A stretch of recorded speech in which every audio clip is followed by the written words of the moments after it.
Everyone, जय शिवाय। सबको बहुत बहुत स्वागत है आप सबका एक बार फिर से मेरे चैनल पर टैरेट विद वी मनहास।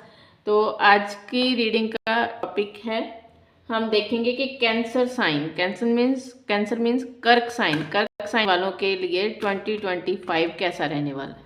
ठीक है, तो यही चेक करेंगे। कैंसर साइन आपको देखना कैसे, आपका सनमून साइन जैसे भी है, अगर आपको पता है देन टू गुड। अगर आपको अपना मून साइन पता है कि किसी का मून साइन कैंसर है तो बहुत अच्छी बात है। नहीं पता तो यहाँ पर ह लेटर से, लेटर एच, ह को ई की मात्रा, ह को ऊ, ह को ए, ह को ओ, ड को ई की मात्रा, ड को ऊ की मात्रा, मतलब डी, एच एंड डी।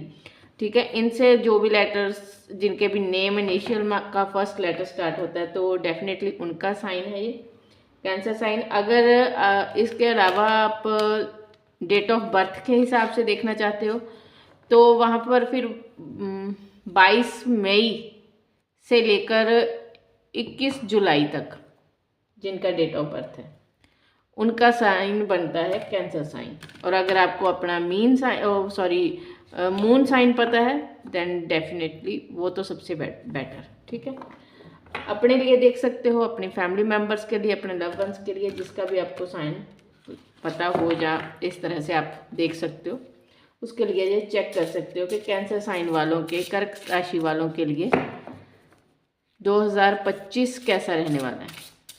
ठीक, चलिए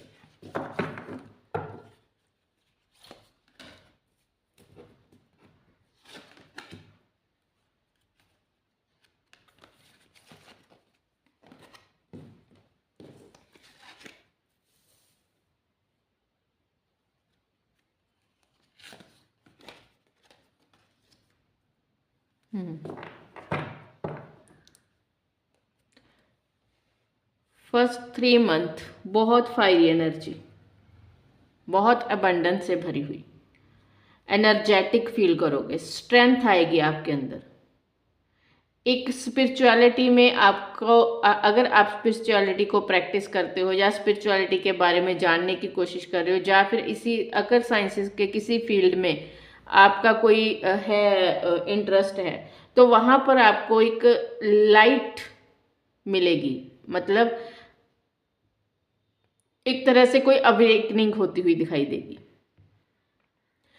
इस अर्थ में जो कुछ हो रहा है, इस 3D प्लैनेट पर जो कुछ हो रहा है उसके बियॉन्ड जो चीज़ें हैं उसके बारे में चीज़ें आपकी पकड़ में आएंगी, समझ में आएगा। ठीक है, इस मतलब जो हमारा मटेरियलिस्टिक वर्ल्ड है उसमें जो चीज़ें चल रही हैं उसके अलावा उस पर कौन कौन सी ऐसी चीज़ें, ऐसी घटनाएं, ऐसी बातें इफ़ेक्ट कर रही है जो कि इस मटेरियलिस्टिक वर्ल्ड से परे की हैं, वो चीज़ें फर्स्ट 3 मंथ में आपको शॉकिंगली सरप्राइज करेंगी। फॉर एग्जाम्पल, जस्ट एक एग्जाम्पल बता रही हूँ, अगर आप सोचो कि ये क्या बोल रहे हो दी आप हमें समझ में नहीं आ रहा, तो वो एक मैं छोटी सी एक एग्जाम्पल बता रही हूँ कि देखो जो भी हो रहा है आपके साथ आप समझ पाओगे एक तरह से कि परमात्मा की इसके पीछे क्या मर्जी है। आज जो घटना हुई है या पास्ट में जो घटना हुई थी उसका रिजल्ट अब अगर आपको दिखाई देता है तो आप उन चीज़ों को कनेक्ट करके देख पाओगे कि ये चीज़ें क्यों हुई थी, क्योंकि परमात्मा उसका ये रिजल्ट मुझे देना चाहते थे।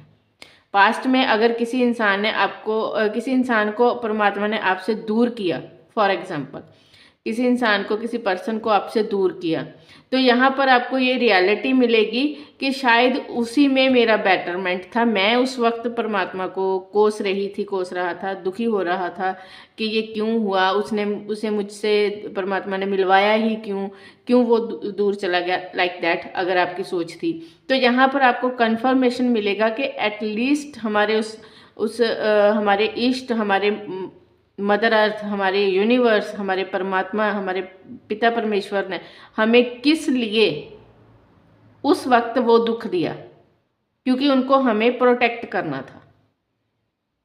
ठीक है, तो जो सामने चीज़ें हो रही हैं उसके बियॉन्ड, उसके बाहर, उस परमात्मा की रज़ा को समझना चालू करोगे आप फर्स्ट 3 मंथ में। ठीक, तो उसके बाद नेक्स्ट 3 मंथ मैं ये कार्ड चाह रहा हूँ, मैंने इस सीरीज़ की ये 4th रीडिंग आई थिंक, मैंने सारी रीडिंग्स में इस तरह से ही कार्ड निकाले हैं। First 3 month Jan Feb March, then उसके बाद April May June July August September and October November December, 3 month की एनर्जीज को चेक किया है। बाद में टैरोट से भी थोड़ा बहुत कंफर्मेशन लेंगे। तो जो सेकंड का 3 मंथ होंगे अप्रैल मई जून, वहां पर आपको अपनी लाइफ के बड़ा बड़ा वाला पार्ट आपकी लाइफ का, जिसे आप बड़े वाला मानते हो, बड़े वाला पार्ट इन द सेंस कि आप ज़्यादा फोकस्ड किस चीज़ पर हो, रिलेशनशिप पर, करियर पर, अपनी फैमिली को लेकर, अपनी हेल्थ को लेकर, किस चीज़ को इस वक्त आपने अपनी अहमियत दे रखी है ज़्यादा।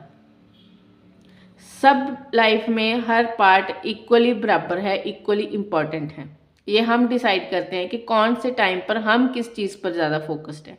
जिस चीज़ पर आप ज़्यादा फोकस्ड हो, अपनी फैमिली पर या फिर अपने हेल्थ पर या फिर अपनी वेल्थ पर, वहाँ पर आपको अबंडेंस आती हुई दिखाई देगी, वहाँ पर आपको सडन चेंजेस आते हुए दिखाई देंगे। थोड़ा सा यहाँ से चेक करते हैं ये किस चीज़ के लेकर है।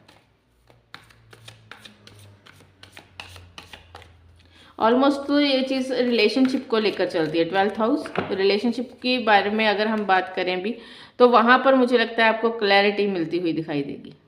और ये क्लैरिटी किस तरह से मिलेगी? बात करके, क्लियर कम्युनिकेट करके। ठीक, और उसके बाद के नेक्स्ट 3 मंथ जुलाई अगस्त सितंबर, यहाँ पर आपको आपके फाइनेंसेस के ऊपर आपकी वेल्थ बढ़ती हुई दिखाई देगी। आप किसी तरह का कुछ एक तरह से कह लो कि आप अपने आपको और ज़्यादा कंफर्टेबल चीज़ों से ब्लेस्ड होते हुए देखोगे। मतलब आपके कंफर्ट जोन में और वृद्धि होती हुई दिखेगी। हो सकता है आप घर खरीद लो, आप गाड़ी खरीद लो, आपने कहीं पर लोन लिया हुआ था तो वो लोन चुकता हो जाए, जहाँ अगर आपको चाहिए था वो मिल जाए। मतलब ऐसा फाइनेंशियल एरिया जहाँ पर आप चाहते थे, सक्सेस चाहते थे, वो सक्सेस आपको मिलती हुई दिखाई दे रही है। आपके काम में आप ग्रोथ करते हुए दिखाई दे रहे हो, आपका फाइनेंस बढ़ता हुआ दिखाई दे रहा है। हो सकता है, बहुत हद तक चांसेस है, मुझे ये चीज़ दिखाई दे रही है कि इन 3 मंथ में जो लोग अपने व्हीकल्स पर पैसा करना चाहते थे, मनी इन्वेस्ट, उनको एक बेटर चीज़ सामने मिलेगी या फिर बेटर ऑप्शन मिलेगी, या कह लो कि बेटर चॉइस कर पाएंगे वो लोग। तो last 3 month total abundance, last 3 month आपके ऐसे होंगे अक्टूबर नवंबर दिसंबर, जहाँ पर आप सिर्फ हेल्थ वेल्थ को ही लेकर नहीं, बल्कि सोसाइटी में भी आपको एक अच्छा वैलिडेशन मिलेगा, एक क्लैरिटी आपको लाइफ में आएगी। आपने अगर कोई अब तक सिलेक्शन करने में अगर आपको प्रॉब्लम थी, तो इन मंथ में अगर आप सिलेक्शन करने की कोशिश करोगे तो वहाँ पर आपको परमात्मा का पूरा साथ मिलता हुआ दिखाई दे रहा है। लास्ट 3 मंथ में आप किसी रिश्ते वगैरह की इंतज़ार में थे, शादी या फिर कोई एक अपना कोई सोलमेट वगैरह के इंतज़ार में था, वो मिलता हुआ दिखाई दे रहा है। और उसके साथ साथ एक तरह से आप अपने अंदर के डर पर विजय पाते हुए दिखाई दोगे। यहाँ पर आकर मुझे लगता है एक फेज़ ऐसा आने वाला है जहाँ पर आपके अंदर की इनसिक्योरिटीज़ बहुत ज़्यादा बढ़ जाएंगी। ठीक है, एकदम से सडन चेंजेस आपकी लाइफ में जो आएंगे, जो करियर वाइज आएगा, जो हमने लास्ट में देखा, चाहे वो किसी तरह से भी अगर आपके अंदर कुछ चेंजेस आते हैं आपकी लाइफ में, आपके परिवार में, आपके फाइनेंस में, तो उन चेंजेस को लेकर आप थोड़े से इनसिक्योर हो जाओगे। एक फेज़ यहाँ पर इन 3 मंथ में आएगा, लेकिन फाइनली दिसंबर आते आते आप उस डर से भी ओवरकम कर जाओगे। और ये एक मंथ ऐसे होंगे, 3 मंथ, यहाँ पर आपको शायद एक ड्रॉबैक है ये इस चीज़ का, शायद आपको कुछ ऐसे रिलेशंस आपसे दूर जाएं जिनके बारे में आपको उनका कोई ट्रू फेस देखने को मिले। ऐसे लोग जैसे जो कि एक तरह से मैं कह लूँ कि आपकी पीठ के पीछे आपको चीट कर रहे थे, उनकी सच्चाई आपके सामने आए, और अगर वो सच्चाई सामने आती है तो वो आपको थोड़ा सा सरप्राइज्ड, थोड़ा सा शॉक में भी लेकर जाएगी। लेकिन इसके साथ साथ आपको ज़रूरत है उनसे खुद को डीअटैच करने की। डीअटैच इन द सेंस ये नहीं होता कि बातचीत करनी बंद कर दो, उनको अपनी फैमिली से ही अलग कर दो, नहीं। डीअटैच मतलब कि समझ जाओ कि ये इंसान किस प्रवृत्ति का है और मुझे अब इसके साथ डील कैसे करना है। ठीक है, जब हम ये समझ जाते हैं ना कि ये इसकी प्रवृत्ति ही ऐसी है, ये ऐसा ही पर्सन है, इसने जो किया है उसके लिए हमें खुद को ना तो दोषी ठहराना है, ना ही एक वुंडेड सोल बनाकर जीना है। उस चीज़ से बाहर निकलने का बेस्ट वे यही है कि उस इंसान से थोड़ा सा डीअटैच हो जाओ। मान लो कि ये दिल से मेरा नहीं, होता है, बहुत दुख होता है, लेकिन अगर हम चाहें तो बहुत ज़्यादा इम्पॉसिबल भी नहीं है। पॉसिबल है कि जब हमें किसी की सच्चाई पता चले, कोई चीट करे, तो उससे थोड़ा सा डीअटैच हो जाना। ओवरऑल आपका ये 2025 काफ़ी बैलेंस्ड रहने वाला है।